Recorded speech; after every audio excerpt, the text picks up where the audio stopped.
Hello students, आज मैं आपको नंबर सिस्टम हम लोग डिस्कस करेंगे यहाँ पे। अब नंबर सिस्टम में सबसे पहला जो टॉपिक होता है वो होता है नेचुरल नंबर। अब ये नेचुरल नंबर्स क्या होते हैं?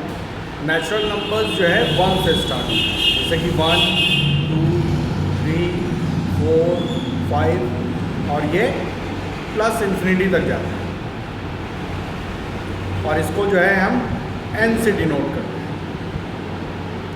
अब इसके बाद बारी आती है दूसरा टॉपिक जो है नंबर सिस्टम में, वो क्या है? होल नंबर्स का। अब होल नंबर्स जो होते हैं वो 0 से स्टार्ट होते हैं, जैसे कि 0, 1, 2, 3, 4, 5 और ये भी प्लस इन्फिनिटी तक जाता है। ये जो साइन है ये इन्फिनिटी का साइन है। अब हम एक चीज़ देखते हैं कि होल नंबर्स और नेचुरल नंबर्स में कुछ सिमिलैरिटीज़ भी हैं कि जितने भी नेचुरल नंबर्स होते हैं वो सब के सब होल नंबर्स होते हैं, और जितने भी नेचुरल नंबर्स होते हैं वो ज़ीरो को छोड़ करके सब के सब होल नंबर्स भी होते हैं। अब जो तीसरा टॉपिक है वो है इंटीजर्स। अब इंटीजर्स जो होते हैं वो माइनस इन्फिनिटी से प्लस इन्फिनिटी तक होते हैं, जो इंटीजर्स होते हैं आपके। अब कैसे होते हैं इसको हम समझते हैं। माइनस इन्फिनिटी से शुरू किया हमने, -64,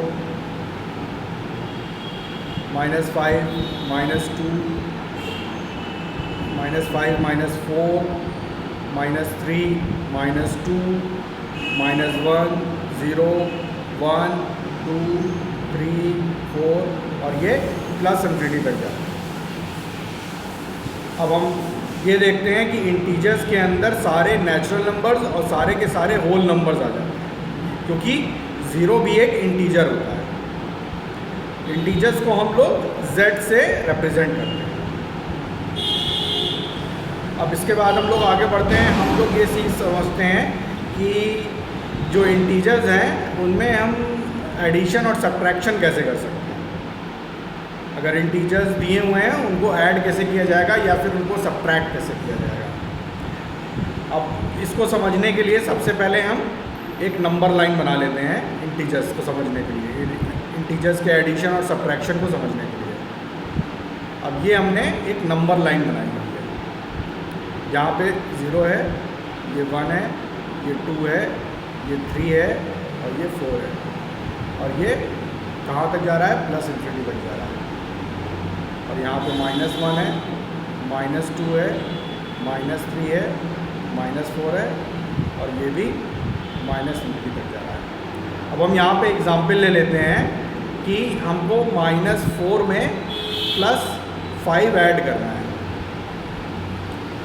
तो जब हम एडिशन करते हैं इंटीजर्स का, तो नंबर लाइन पे हम राइट साइड बढ़ते हैं, राइट हैंड साइड बढ़ते हैं, यानी इधर की ओर बढ़ेंगे। अब यहाँ पे -4 कहाँ पे है? ये है, और हमको इसमें कितना ऐड करना है? 5 को ऐड करना है। तो 5 यूनिट्स तक हम राइट हैंड साइड बढ़ेंगे और काउंटिंग कहाँ से शुरू करेंगे? -4 से। ये हो गई 1 यूनिट, ये हो गई 2 यूनिट, ये हो गई 3 यूनिट, ये हो गई 4 यूनिट और ये हो गई 5 यूनिट। तो हम कहाँ पहुँच गए? 1 पे पहुँच गए। इसका मतलब क्या हुआ? -4 में 5 जब हम ऐड करेंगे तो हमारा क्या आएगा? +1 आएगा। अब इसी तरीके से हम लोग दूसरा एग्जाम्पल लेते हैं। -1 में हम जो है -3 ऐड करते हैं, -3 को सब्ट्रैक्ट करते हैं। -1 में से -3 जो है सब्ट्रैक्ट करते हैं, तो क्या होगा? अब जब हम सब्ट्रैक्ट करते हैं तो हम किधर की ओर जाते हैं? लेफ़्ट हैंड साइड जाते हैं। ये लेफ़्ट हैंड साइड है। नंबर लाइन्स -1 से जब हम लेफ़्ट हैंड साइड जाएंगे तो जिधर निगेटिव नंबर्स लिखे होते हैं उधर की ओर हम बढ़ते हैं, तो उसे हम लेफ़्ट हैंड साइड बोलते हैं। और जिधर पॉजिटिव नंबर्स लिखे होते हैं उधर की ओर जब हम बढ़ते हैं तो हम उसको राइट हैंड साइड बोलते हैं। अब -1 में -3 माइनस करेंगे तो लेफ़्ट हैंड साइड जाएंगे, तो -1 हमारा यहाँ पे है। अब यहाँ से हम कितने यूनिट जाएंगे लेफ़्ट हैंड साइड? 3 यूनिट जाएंगे। ये हो गया 1 यूनिट, ये हो गया 2 यूनिट और ये हो गया 3 यूनिट। तो हमारा रिज़ल्ट क्या आ गया? 4 आ गया। अच्छा, अब यहाँ पे एक प्रॉब्लम ये आती है कि अगर मान लीजिए -64 और -108 हमको ऐड करना है तो हम क्या करेंगे? तो इसके लिए नंबर लाइन बना करके और ये चीज़ निकालना बड़ा डिफ़िकल्ट हो जाएगा। तो इसलिए हम क्या करेंगे, कुछ एक नई चीज़ सीखते हैं इसमें कि हम कैसे कर सकते हैं। तो यहाँ पे अगर दोनों इंटीजर्स निगेटिव में हैं तो हम उसको ऐड कर लेते हैं। जैसे 108 में हम 64 ऐड कर लेते हैं। 8 4 क्या हो जाएगा? 12 और 7 और ये हो गया 17, ये हो जाएगा 170। जब माइनस माइनस होगा, दोनों इंटीजर्स क्या होंगे? निगेटिव होंगे, तो हम उनको ऐड कर लेंगे और ऐड करके जो रिज़ल्ट आएगा हमारा, उसमें हम किसका साइन लगाएंगे? 108 का साइन लगाएंगे, क्योंकि 64 से 108 बड़ा है। तो क्या आ गया? -170। इसी तरीके से +64 है और -12 है। यहाँ पे दो इंटीजर है, एक 64 इंटीजर है जो पॉजिटिव है और दूसरा इंटीजर है 12 -12 जो एक निगेटिव इंटीजर है। अब इन दोनों को जब हम सॉल्व करेंगे तो क्या होगा? हम 64 में से 12 को माइनस कर देंगे। 14 में से 4 में से 2 2,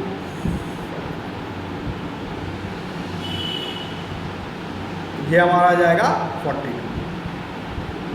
अब इसी तरीके से हम देखते हैं कि -64 है और इसमें हम +108 कर रहे हैं। तब हम क्या करेंगे?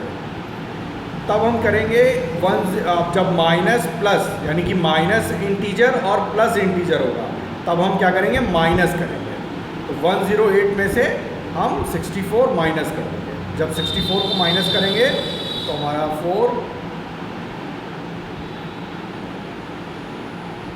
44 आ जाएगा और इस 44 का जो साइन होगा वो प्लस साइन होगा। तो हम इससे एक कंक्लूजन पे निकल सकते हैं कि साइन हमेशा, जो रिजल्ट में जो साइन लगता है वो हमेशा बड़े नंबर का लगता है, जो ग्रेटर हो उसी का साइन हम यहाँ लगाते हैं। और अगर माइनस माइनस है तो हम प्लस करेंगे, अगर प्लस माइनस है तो हम माइनस करेंगे,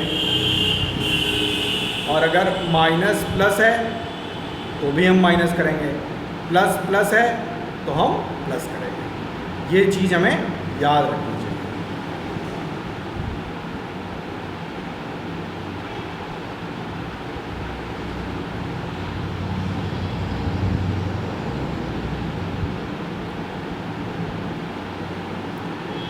अब नंबर सिस्टम में जो चौथा टॉपिक है वो है रेशनल नंबर्स। अब रेशनल नंबर्स क्या होते हैं? रेशनल नंबर्स वो सारे नंबर्स होते हैं जिनको हम p/q के फॉर्म में लिख सकते हैं, जहाँ पे p और q दोनों क्या होने चाहिए? इंटीजर्स होने चाहिए।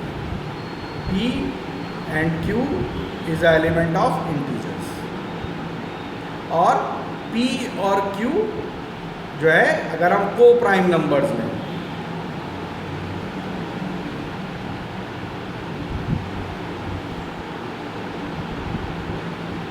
तो और भी ज़्यादा अच्छा है। अब रेशनल नंबर्स को हम q से डिनोट करते हैं और यहाँ पे p और q के फॉर्म में लिख सकते हैं, और p और q क्या हो? एक इंटीजर्स हो, जहाँ पे q जो है इज़ नॉट इक्वल टू 0। अब यहाँ पे एक बात उठती है, क्या 0 भी एक रेशनल नंबर है? अब 0, यस, 0 भी एक रेशनल नंबर है, क्योंकि 0 के नीचे हम 1, 0/2, 0/3 हम कुछ भी लिखेंगे तो हमेशा इसको डिवाइड कर, 0 को किसी भी नंबर से डिवाइड करने पर 0 आता है, लेकिन हम इसको इस फॉर्म में लिख सकते हैं, क्योंकि यहाँ पे जो डेफिनेशन दी हुई है रेशनल नंबर्स की वो ये दी हुई है कि p/q के फॉर्म में हम लिख सकते हैं, और p और q एलिमेंट किसके होने चाहिए? इंटीजर्स के होने चाहिए, जहाँ पे q 0 नहीं होना चाहिए, यानी कि डिनोमिनेटर में है q, तो डिनोमिनेटर यहाँ पे 0 नहीं होना चाहिए। यानी कि 0/0 तो हम नहीं लिख सकते, लेकिन 0/1, 0/2, 0/3, 0.5 ये सब चीज़ें हम लिख सकते हैं।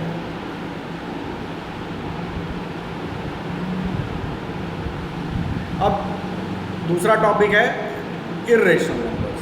इर्रेशनल नंबर्स जस्ट अपोजिट होते हैं रेशनल नंबर्स के, और रेशनल नंबर्स और इर्रेशनल नंबर्स मिलकर के ही रियल नंबर्स बनाते हैं। जितने भी रेशनल नंबर्स हैं और जितने भी इर्रेशनल नंबर्स हैं उन सबको अगर हम एक साथ लिख दें तो हमें जो है रियल नंबर मिल जाएगा। अब इर्रेशनल नंबर्स क्या होता है, जिसको हम p/q के फॉर्म में नहीं लिख सकते, उसको हम क्या बोलते हैं, इर्रेशनल नंबर्स बोलते हैं। अब यहाँ पे जो इर्रेशनल नंबर्स हैं उनको कैसे रिप्रेजेंट किया गया है, r-q से। अब यहाँ पे r-q का मतलब क्या हुआ है, रियल नंबर में से जितने भी रेशनल नंबर्स हैं उनको हम हटा दें तो हमारे पास जो भी नंबर्स बचेंगे वो सब के सब इर्रेशनल नंबर्स हैं।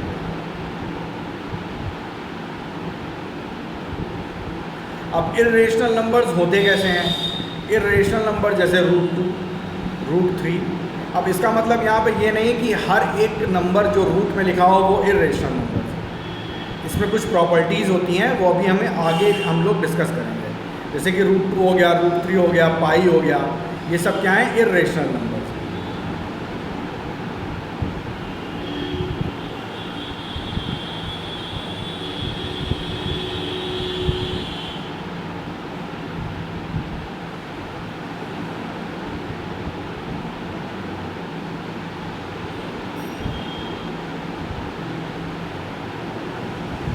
अब हम ये देखते हैं कि कैसे हम जो है किसी भी नंबर को इर्रेशनल नंबर्स प्रूफ कर सकते हैं। अब यहाँ पे पहले से ही √2 को जो है हमने एक इर्रेशनल नंबर प्रूफ करके दिखाया हुआ है। यहाँ पे हम ले लेते हैं, जैसे कि यहाँ पे √2 लिखा हुआ है, तो इर्रेशनल नंबर्स वो सारे नंबर्स होते हैं जिनको हम p/q के फॉर्म में नहीं लिख सकते। तो हमने यहाँ पे क्या किया है, √2 को p/q के फॉर्म में लिखा है।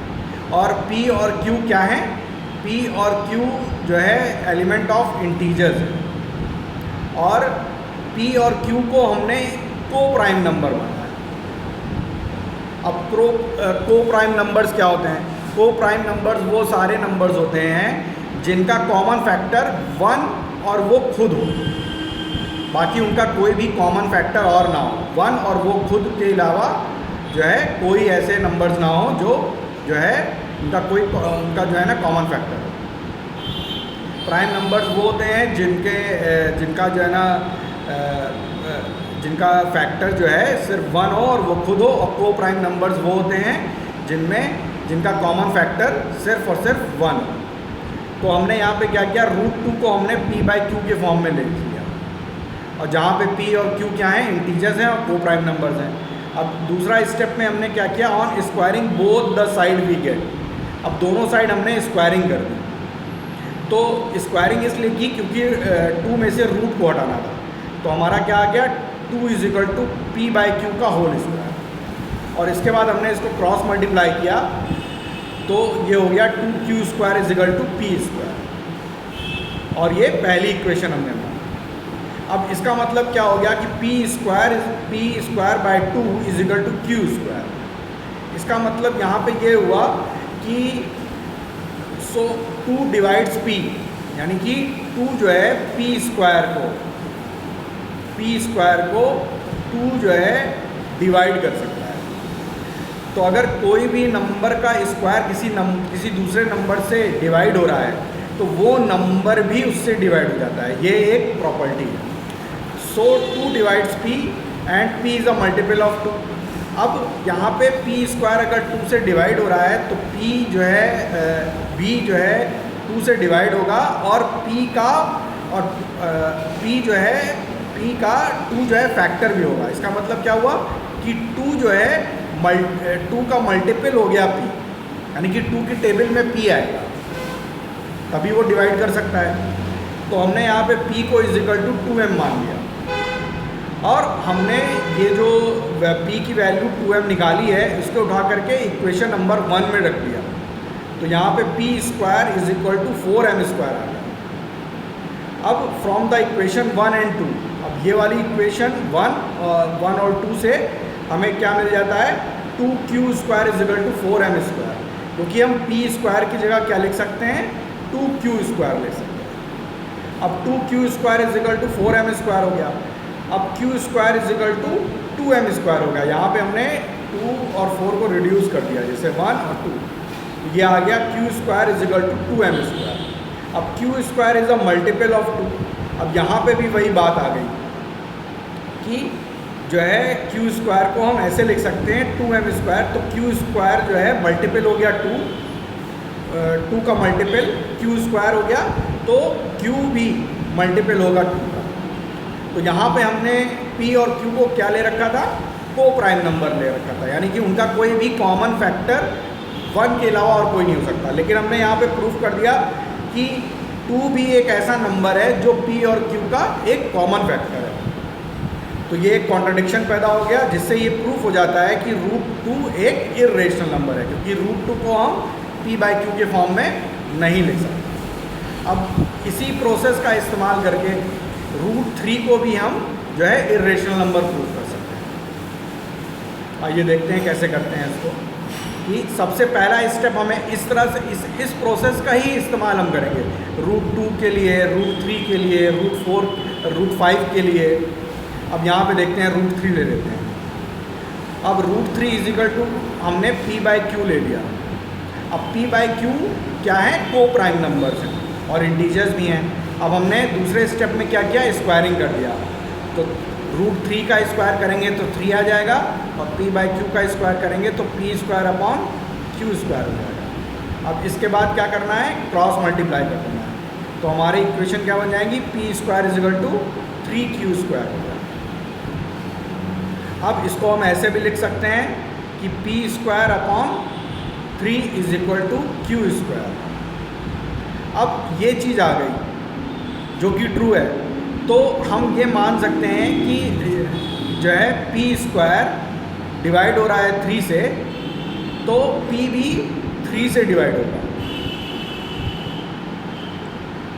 तो हम यहाँ पे क्या मान लेते हैं, p is equal to 3m मान लेते हैं। अब ये जो p की वैल्यू हमने निकाली है, इसको उठा करके हम ये इक्वेशन नंबर 1 है इसमें पुट कर देते हैं। तो p की जगह पे हम 3m लिखते हैं। तो ये क्या हो, इसको जब हम इक्वेशन नंबर 1 में डालते हैं तो क्या हो जाएगा, 3m का स्क्वायर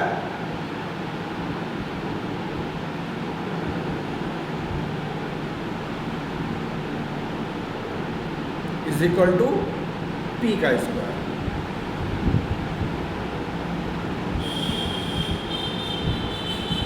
अब हम क्या करेंगे, p² की जो वैल्यू है वो हम यहाँ लिख देंगे इक्वेशन नंबर 1 में।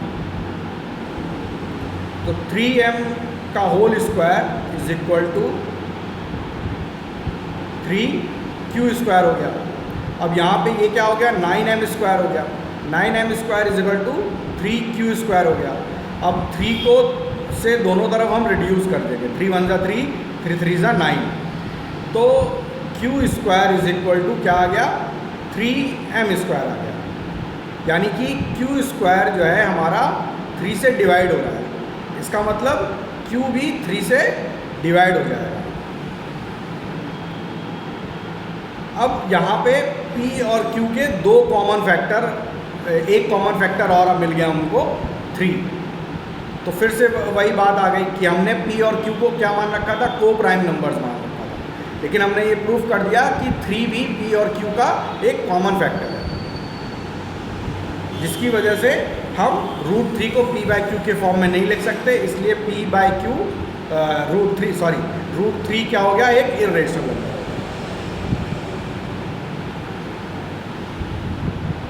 अब हम लोग आगे बढ़ते हैं नेक्स्ट स्लाइड पे।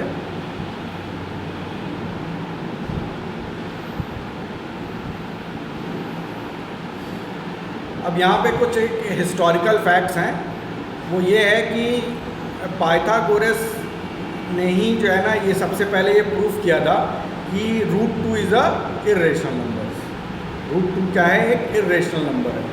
और हम पाइथागोरस थ्योरम का इस्तेमाल करके जो है √2 को कैसे नंबर लाइन पे रिप्रेजेंट किया जाए, ये भी हम कर सकते हैं। क्योंकि √2 एक इर्रेशनल नंबर है, इर्रेशनल नंबर्स को कैसे नंबर लाइन पे जो है ना रिप्रेजेंट किया जाएगा, ये हम पाइथागोरस थ्योरम से प्रूफ कर सकते हैं। अब पाइथागोरस थ्योरम है क्या, पहले ये समझ लेते हैं।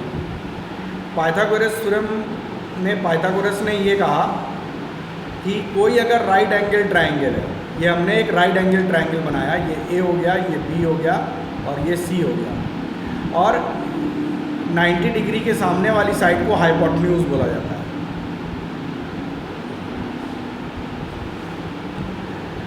और दो साइड्स ट्रायंगल की जो मिल करके 90 डिग्री बनाती हैं, उनको हम बेस और परपेंडिकुलर मान सकते हैं।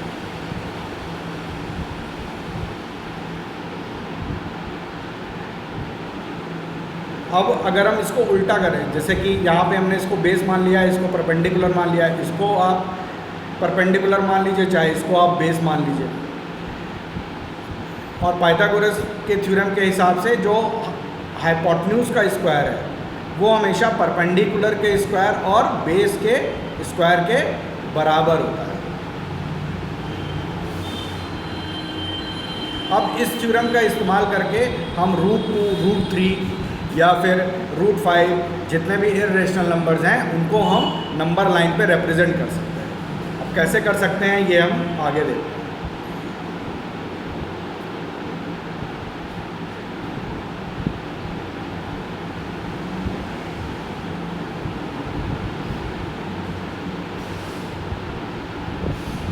अब यहाँ पे √2 को हम जो है नंबर लाइन पे रिप्रेजेंट करेंगे। अब यहाँ पे देखिए कैसे √2 को रिप्रेजेंट किया जाएगा।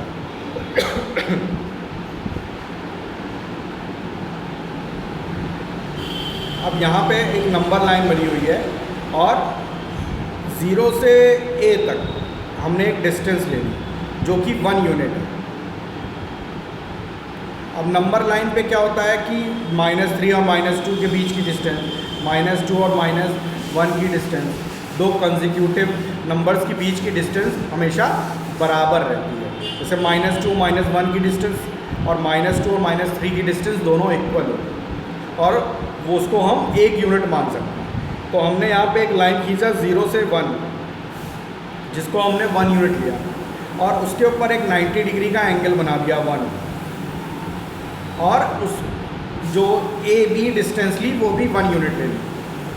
अब पाइथागोरस थ्योरम के हिसाब से ये जो राइट एंगल ट्रायंगल बना AB और ये यहाँ पे ये जो है इस पॉइंट को हम D मान देते हैं। तो ये जो ट्रायंगल बना ABD ये एक राइट एंगल ट्रायंगल बना। अब इसमें जो बेस है वो है हमारा AD और परपेंडिकुलर क्या है AB। AD और AB क्या है हमारे बेस और परपेंडिकुलर है, और BD जो है हमारा हाइपोटेन्यूज है। तो पाइथागोरस थ्योरम के हिसाब से जो हाइपोटेन्यूज का स्क्वायर होगा वो होगा 1 का स्क्वायर प्लस 1 का स्क्वायर। तो हाइपोटेन्यूज का स्क्वायर इज इक्वल टू 2, तो हाइपोटेन्यूज इज इक्वल टू √2 आ गया। अब ये जो डिस्टेंस आई हमारी OD ये आ गई √2। अब इसको हम मेज़र करके और नंबर लाइन पे गिरा देंगे, या इसको जो है ना हॉरिजॉन्टली कर देंगे, नंबर लाइन के साथ कर देंगे। तो ये जहाँ पे लाइन ख़त्म होगी वो जो पॉइंट है P, 0 से लेकर के P तक की डिस्टेंस क्या हो गई √2 हो गई। इस तरह से हम √2 को नंबर लाइन पे रिप्रेजेंट कर सकते हैं। अब हम आगे बढ़ते हैं कि कैसे जो है हम √3 को रिप्रेजेंट करेंगे या √5 को कैसे रिप्रेजेंट करेंगे। तो मैं आपको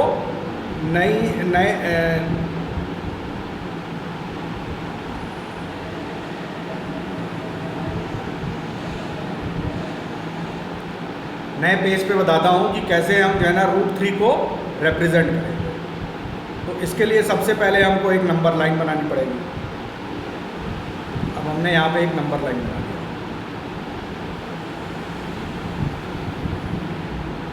ये 0 हो गया, ये +1 हो गया, ये +2 हो गया, ये 3, ये 4, ये 5, ये 6, यहाँ -1 -2 -3 -4 और अब हमने सबसे पहले √3 को बनाने के लिए हम √2 बना लेते हैं। तो हमने √2 बनाने के लिए क्या किया, 0 से 1 के बीच की डिस्टेंस ले ली थी। ये हमने कौन सी डिस्टेंस ले ली थी, 0 से 1 की डिस्टेंस, जो कि 1 यूनिट थी, और इसी पे ही 1 यूनिट की लेंथ हमने परपेंडिकुलर बना दिया। अब परपेंडिकुलर ये 1 यूनिट हो गया और ये भी 1 यूनिट हो गया। अब इसका जो हाइपोटेन्यूज बनेगा वो जो है ना √2 होगा। √2 होगा, क्यों होगा, क्योंकि ये एक हाइपोटेन्यूज हो गया। इसको हम नेमिंग कर देते हैं, ये A हो गया, ये B हो गया और ये C हो गया। तो जो AC आएगा वो √2 आ जाएगा। कैसे आया, पाइथागोरस थ्योरम के हिसाब से, जो अभी मैंने आपको पहले बता रखा है। अब इसके बाद हम क्या करेंगे, अब इसके बाद जो है हम ये जो √2 वाली लेंथ है इस लाइन पे, जो कि क्या है, AC लाइन है, AC लाइन पे हम एक परपेंडिकुलर बनाएंगे, वो 1 यूनिट की बनाएंगे, यानी कि ये जो है 90 डिग्री होगा। और इसको फिर से हम मिला देंगे इसके हाइपोटेन्यूज को। ये मान लेते हैं हमारा E हो गया। तो यहाँ पे ये जो ट्राइंगल है, ट्राइंगल AEC, वो एक राइट एंगल ट्राइंगल है, जहाँ पे एंगल A = क्या होगा, 90 डिग्री होगा। तो इसका जो हाइपोटेन्यूज हो गया वो क्या हो गया, EC। EC is a hypotenuse. अब हमने जो है ना राइट एंगल ट्राइंगल है, अब AC जो हमारा आया है वो √2 है, उसको हमने बेस मान लिया, और AE जो है हमारा परपेंडिकुलर है, वो क्या हो गया, 1 यूनिट हो गया, क्योंकि AE जो हमने बनाया था वो 1 यूनिट का बनाया। तो अब पाइथागोरस थ्योरम के हिसाब से जो हाइपोटेन्यूज का स्क्वायर होगा वो परपेंडिकुलर का स्क्वायर और बेस के स्क्वायर के बराबर होगा। तो हाइपोटेन्यूज = परपेंडिकुलर हमारा 1 का स्क्वायर हो गया, और बेस जो है हमारा √2 का स्क्वायर हो गया। तो हाइपोटेन्यूज का स्क्वायर क्या आ गया, 1 का स्क्वायर प्लस 2 हो गया, = क्या हो गया, ये 3 हो गया। H = क्या हो गया, √3 हो गया। यानी कि ये जो डिस्टेंस आई हमारी, ये जो डिस्टेंस आई हमारी EC, ये देखिए, ये जो डिस्टेंस है EC, ये जो डिस्टेंस है ये हमारी √3 हो गई। अब हमें √3 को जो है नंबर लाइन पे डालना है, तो इसको हम मेज़र कर लेंगे, EC को मेज़र कर लेंगे और नंबर लाइन पे नाप गिरा देंगे। तो यहाँ पे जो पॉइंट मिला, मान लीजिए ये पॉइंट मिला P, तो ये 0 से लेकर के P की जो डिस्टेंस है वो हमारी क्या हो गई, √3 हो गई। ठीक है, वैसे √3 की जो वैल्यू होती है वो 1.7 समथिंग होती है, और √2 की जो वैल्यू होती है वो 1.414 इसके लमसम या इसी के आसपास होती है। तो अगर हम नंबर लाइन पे हमको ये क्वेश्चन करना हो कि √2 और √3 को रिप्रेजेंट किया जाए, तो हम क्या कर सकते हैं कि जब हमारा हम इस रिप्रेजेंट कर लें √3, और जो बेस है और जो ये परपेंडिकुलर है इसको हम 1 सेंटीमीटर कर लेंगे, तो हमारा इसके जब हमारा √3 बनेगा या √2 बनेगा तो वो लमसम 1.7 सेंटीमीटर या 1.4 सेंटीमीटर का ही होगा। इस तरह से हम ये चेक कर सकते हैं कि हमने जो रिप्रेजेंट किया है √2 या √3 वो हमने सही किया है कि नहीं किया है। अब हम लोग आगे बढ़ते हैं।